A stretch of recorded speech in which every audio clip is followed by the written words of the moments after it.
Welcome to CityWorks, a co-production of the City University of New York School of Labor and Urban Studies and CUNY TV. I'm Laura Flanders. Each month, CityWorks explores the challenges and lived experiences of working people on the job, at home, and in our communities. Artificial intelligence has arrived, arguably the greatest technological transformation of the modern era, reaching into virtually every facet of our lives. And at the center of this tech revolution, our workers. The potential for positive change, we're told, is limitless. AI can unleash prosperity that improves working conditions and lifts us all up. But labor scholars and union leaders see a different outcome if AI is left unchecked in the hands of profiteers. AI, they say, will only increase economic inequality, curtail the rights of workers, and undermine our democracy. Labor, they insist, must have a voice in how this tech is designed and implemented in order to improve, not undermine, workers' job quality and rights. Joining me today to talk about artificial intelligence and the future of work, the promise and the peril, is Jason Resnikoff, assistant professor of contemporary history at the University of Groningen in the Netherlands. He's the author of Labor's End: How the Promise of Automation Degraded Work. And we're also joined by Susanna Glickman, assistant professor of history at Stony Brook University, who studies and writes about the history and political economy of computers and computing. First, we'll hear from labor journalist Alex Press and tech researcher Edward Ongsuego Jr. from a roundtable discussion titled Labor, Big Tech, and AI that was held recently at the CUNY School of Labor and Urban Studies. Here's that.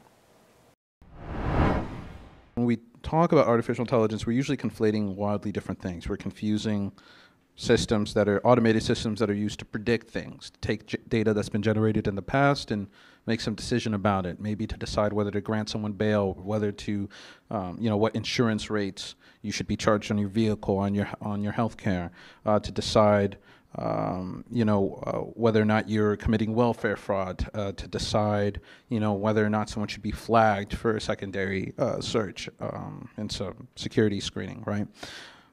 You have forms of artificial intelligence that are about generating things, mimicking some aspect or passable aspect of human cognition, generating, essays and sentences and poems and prose through ChatGPT, generating art, generating video, generating simulacrums of these audio, visual content. You also then have content moderation AI, deciding whether or not you get banned for threatening to hurt a federal official or something like that on Twitter, or also deciding what content you get fed in the first place, whether you should be fed more videos or less videos of a certain type, figuring out how your likes and screen time and your follows and other information feed into what sort of content you should be shown. So, broadly speaking, we can think about AI as automated systems that are trying in one way or another to respond to human behavior, mold it, shape it, alter it. But also, more broadly than that, we can also think about the fact that artificial intelligence systems are also systems that, they're used to predict, they're used to surveil, they're used to control, they're used to modulate human behavior, and that can be, these kind of minuscule examples I used in consumer, business to business, security and other type of settings, but also, police, border authorities, militaries, hospitals, other sort of institutions where large decisions about people's lives, are being made, about their livelihood, about the mortality, about whether or not to control them, detain them, kill them, maim them, help them, or provide resources to help them are made, right? And I think, when we're talking about artificial intelligence and when we're hearing what firms are telling us, it's important to step back and say, these are people who are trying to sell a product that gives them unimpeachable and unaccountable control over how resources are allocated. And that's really what is at stake with AI. In the kind of the long history of Silicon Valley, one aspect of it, why early tech companies started there was they were evading the East Coast unions, which, the labor movement, when Intel was setting up shop outside of Boston, there were labor unions there, and they went west. The CEO of Intel at the time said very explicitly, "We're here to evade unions." This nucleus, if that's the product, this is, of course, the result. I think AI, it's interesting in that it's, probably the best, most effective PR campaign I can think of as far as a technology that's incredibly damaging and kind of evil, but also just looks like a fun tool that you can use while you're doing your homework. The Israeli military is using projects like Lavender and Where's Daddy to sort of map out, who to kill, create kill lists, no regard for accuracy. Not that an accurate kill list is a thing that exists. That makes sense. But this is what the tools are. And while technology always has some liberatory potential, this is so baked in at every level. These kind of like this ranking of what matters, this desire to profit and judge and surveil and kill, that it really makes it easy, I think, to understand that like AI would have to be very much reimagined for it to be kind of this liberating tool that we then are presented with as, it's just going to make your job less tedious. You're not going to have to code as much or something like that. A lot of people over the past 2 years have had it rolled out and integrated into the workforce, and surveys constantly find that it's not actually improving their productivity. It's a headache because you have to spend a significant amount of time either fact-checking the output or learning this new interface that is, non-functional a lot of the time, and so maybe you just go around it in one way or another, or some forms of sabotage because they're not interested in actually integrating it and don't want to encourage wider adoption of it, or again because you have to spend a lot of time figuring out what is how much of what it's saying is actually accurate. So allowing and integrating predictive AI and increasingly generative AI is something that a lot of firms, a lot of institutions that are concerned with efficiency are going to do. The more public they are, the more opportunity there are to resist, but also at the same time, because of the lack of funding for so many of our institutions, because of the neoliberal logic that's a lot of them are embedded within, in which they are trying to figure out how do we do more with less, they are going to adopt haphazardly these programs even if they don't work. Unionized workers who actually have a tool at their disposal, are some of the only people in the American public who actually have any way to have a say over this.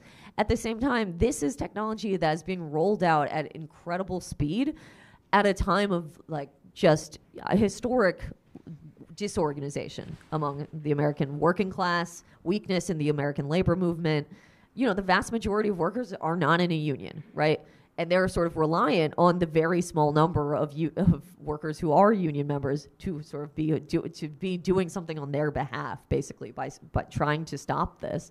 And I just, when I think about, call center workers, for example, are some of the most kind of, this is where this technology has been especially rolled out, and it has led to some layoffs, a lot of more just these now even more annoying jobs. If a call center job could get more annoying, where you also now are using a chat bot that isn't working or is saying like offensive stuff to the person you're interfacing with. So it's yet another case where like workers, as on so many issues, from the environment to discrimination, workers are becoming the front line that can kind of raise the alarm about the effects of this in every sort of capacity and vein.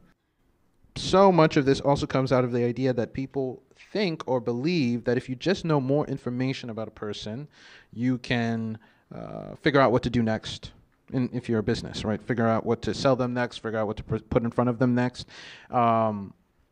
And there's little to no evidence that that's possible, specifically with predictive artificial intelligence. And yet, because of this persistent myth, it is rolled out anywhere. And part of that is also a function of the fact that like so much of the digital economy relies on advertising, right? More or less the reason why so much of it is free or low cost is connected to a functional thesis, which is that if you have more data on people, you can predict it, but you can't. So I don't think we'll make progress on undermining surveillance unless we also undermine this idea that you can make predictions about people so that you can better allocate resources to them.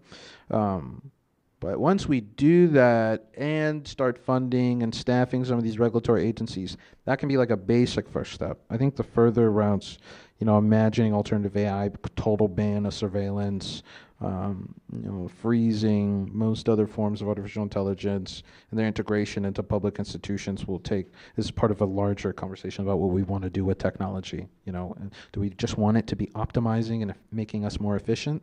Do we just want it to fit into bureaucratic logic, or are we interested in experimenting with it in ways that don't just lend themselves towards you being a better entrepreneur, a better producer, a better worker? Denaturalizing that this is inevitability and that you just need to tinker around the edges, which again, I do feel like is how much of the conversation is going, in every sector that is trying to respond, but certainly within labor too, is just kind of a sense of like, okay, this is inevitable. It can't be stopped. A ban is impossible. What would it look like if, like, every 6 months, one bus driver got to talk to one software engineer at Microsoft? Like, that is a non-starter as a solution. And I think as we're forming coalitions, as we're forming organizations, and understanding that the regulations are so lacking, that's an uphill battle. Just a constant sense of, like, again, this kind of thinking that Ed is laying out of, like, what would it look like to actually question this technology entirely? What would it look like to actually start thinking about, like, if it were up to workers to figure out what are the parts of my job that are tedious, what are the ways I could imagine it looking different given the immense wealth and prosperity and money in this country and in this world, what would that technology look like? And then compare that to what AI is actually offering. I think there's just a constant, because normally I wouldn't think like these things are that important, but because we're just it's a deluge of like advertising and PR. It's really important to keep this stuff in mind, that like it does not have to be this way, and you don't have to accept it as like as sort of the beginning of being serious as a coalition or something like that. Those were some highlights from a recent panel discussion titled Labor, Big Tech, and AI that happened this past fall at the CUNY School of Labor and Urban Studies. Coming to my guests, Susanna Glickman and Jason Resnikoff. First off, it is true that AI, artificial intelligence, has gotten one hell of a PR job. What's the story that we're hearing, Susanna? So I think there are a number of overlapping stories and myths, and this is part of what I study too, is how those actually interact with material infrastructures. But one is that you talk to people, they say AI is going to take over everything, it's going to put workers out of jobs, we're all going to have to figure out a future without work. And the other side of it is the production side, where the myth is that this is all the product of tech entrepreneurs and the free market, and that the free market ought to determine, how these technologies are deployed. All right, so it's all thanks to Elon Musk and Peter Thiel and Steve Jobs and the rest, and it'll be great for all of us, right, Jason? Well, that's what Elon Musk said when he was talking to the British Prime Minister not so long ago. He said that AI is going to usher in a time of abundance, that AI will, quote, do everything, which is a claim to make. But, Time magazine had a different cover, no less breathless. It was the end of humanity, quite simply. So what's wrong with either of those scenarios, Jason? Well, I have a few points, maybe. The first is that what AI is rarely defined. So the market hype and news hype from the types like Elon Musk, et cetera, would have us believe that AI is a clear and discrete technology that's going to change everything. But exactly what it's doing or how it's going to do that remains extremely vague. And I would argue that's the place for us maybe to begin, not just by, let's say, trying to define AI. That might not be a good use of our time. But instead, why something so vague could at the same time seem so powerful. At the workplace level, Jason, you describe this as creating a product that is not great at the work that it does, but is pretty darn good at being a boss. Can you talk about that? Yeah, absolutely. So if we look at something like, famously, ride-hailing apps, for example. Uber, Lyft. Yeah, Uber, Lyft, exactly. Now, these are often the companies that own these, like Uber and Lyft, will argue that these apps are powered by AI in some capacity. But really what these apps do is that they surveil workers and speed them up, drive them harder, push them, and make it as though they have their boss sitting in the car right next to them. It makes it very hard for them to control their own labor, control their own time. And so the argument here is that actually what these apps often do through surveillance is that they take the logic of the factory, which used to be held within the four walls of the factory, and now export it outside onto the street, into the home, everywhere that someone has some kind of mobile device. And they bring the kind of carceral prison-like nature of working in a factory and force it onto a lot of other jobs where formerly people would have been rather more dependent. You can think of something like Amazon delivery drivers who have to pee in bottles and these terrible nightmare stories. Or another great example, or one that I very much find useful, when you think of Amazon warehouse workers, people who are already in the four walls of a kind of a factory, they have special equipment that helps them track packages, scan them in, scan them out. But these are also trackers of the labor itself. And they can be used to gather all kinds of metrics on a worker's performance that can later be used against them. Famously with Amazon, and then maybe I'll close on this, there were quotas that were, in fact, secret quotas that workers didn't know when they were actually exceeding them, but they would only be told when they were falling behind. This creates a sort of sweated atmosphere. And machines or technologies like AI are really good at this kind of pushing. To what extent is this just the kind of early stage clumsiness of new technology, modernization, industrialization? All of it has always had like really faulty, cranky periods. What do you see that concerns you about this moment, given the historical context and the history that we know? I would say this is definitely a feature and not a bug, if only because what we're seeing now with the kinds of technologies often called AI is that in some ways this technology could be said to be revolutionary, I suppose, like something producing text, chatbots, this kind of thing. But on the other hand, what's so I find disturbing about it is that employers are using these kinds of technologies to do exactly what they've done before, which is to degrade labor, to speed up labor, to obscure labor so they don't have to pay for it or they can pay much less for it. In that way, it's not at all a problem of cultural lag or people adapting to the technology. Since the dawn of industrialization, employers have used technologies, new ones and old ones, to do exactly this, to have labor more cheaply, to push it harder. And so in that way, I would say that, what's disturbing about AI is not what makes it new, but what makes it old. So if history is any lesson, we might be in trouble. Susanna, coming back to this question of the role of government, even defense contracting, the Biden administration made much of having invested in the chips industry, which you talk about as being a critical part of this picture. It was seen as a kind of revival of industrial investment and industrial policy. Isn't it right that you have public money going into this new technology? What's wrong about this? Yeah, so the case of AI is particularly troublesome in that regard. So I actually favor some industrial policy for the chip industry in the sense that it requires a lot of public investment historically.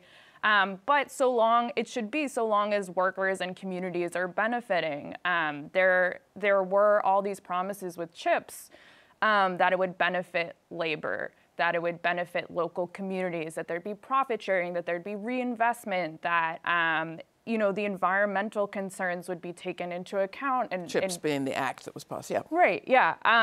And I think basically all of those in the second half of the Biden administration got rolled in favor of, competition with China.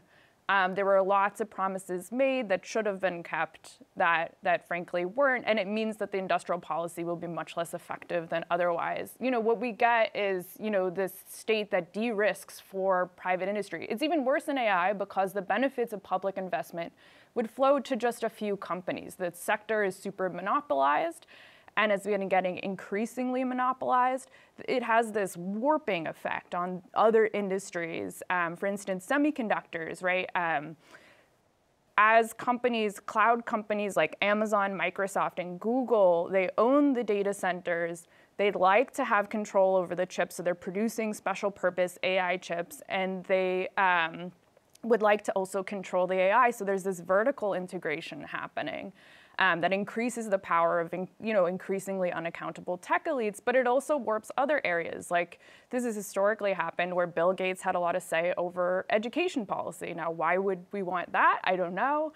But this is in a new phase with Musk and Trump, right? Like their close relationship means that Musk's resentments, priorities will be reflected in areas in which he has even superficial expertise.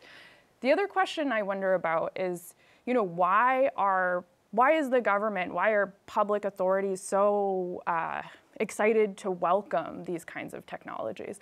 I went to this Kennedy Center panel with like a bunch of government officials, and I was surprised they were so eager to roll this stuff out, even though it's relatively untested. And when you think about why, it's historically the same thing. It's that it, sort of insulates them from public accountability. The tech does the hard political decisions for them. And when the tech fails, it's not a political problem, right? You can just say, oh, the tech isn't good enough. It's not there. The line will keep going up, even though that's not true for AI, machine learning, right? You can't, feeding more data and more compute doesn't actually lead to better outcomes or better models. But instead of doing the hard work of politics and making political choices, it gives policymakers an out. It gives militaries an out when those technologies don't work, right? And they kill civilians. They can say, oh, we'll just need to put more work into the tech. And it's just not true. You have to do the politics. You have to do the hard work. You talked about the monopoly phenomenon, and we wouldn't have an Elon Musk, I don't suppose, if we didn't have such a monopolized system. And once you have somebody who is the richest person in the world, you can see why they get the ear of politicians. When Lina Khan in the Biden administration was there at the FEC, she did take some serious antitrust action against the big tech giants, Google, you name it. I don't suppose we'll see that same in the Trump administration, but are there places for pressure? Yeah, I think there's always opportunities. I think if we're, there are factions in the right-wing coalition that are very focused on the defense industrial base. And let's go along with their logic, right? There's a lot of, concern about companies like Intel having fallen behind. And part of that is because they've been run less by engineers and more by MBAs who think about the short-term profit model. I think there should be a real reassessment of whether that makes sense. Workers can play a role in that. So in companies like Bosch, this German-owned company, workers play a part in determining the production process and how best to organize their labor. I think they should have the same say, and it would be win-win-win, over the use of AI. Workers know how to build the products that they're experts at building.